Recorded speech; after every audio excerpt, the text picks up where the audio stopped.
நீண்ட ஒரு இடைவெளிக்கு பிறகு அப்படின்னு சொல்கிற அளவுக்கு வந்து கிச்சனை க்ளோஸ் பண்ணி வச்சுருந்தேன். இன்றைக்கி தான் கிச்சனே ஓப்பன் பண்ணேன்.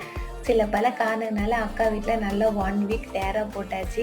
இந்த கேப்பும் வந்து ரொம்ப நல்லது தான் போல இருக்குது. அப்போ தான் நம்மளோட அருமையும் தெரியுது, நம்ம சமையலோட பெருமையும் புரியுது நம்மளுக்கு. இவ எப்படாப்பா வந்து சமைப்பா அப்படின்னு சொல்கிற அளவுக்கு அவ்வளோ ஒரு கேப் ஆயிடுச்சு. ரொம்ப நாள் கழித்து செய்கிறதுனால அவருக்கு பிடிச்சதே செஞ்சு கொடுத்துருந்தேன். கீரை குழம்பும் முட்டையும் வறுத்து கேட்டிருந்தாரு. மார்னிங் டிஃபன் கீரை குழம்புக்கு ராகி களி செஞ்சு நல்லா சூடாக சாப்பிட்டுட்டாங்க. இன்னைக்கு டிஃபனும் லஞ்ச் வேலையும் எல்லாமே சூப்பராக முடிச்சு எல்லாம் பேக் பண்ணி கொடுத்து அனுப்பிச்சிட்டேன்.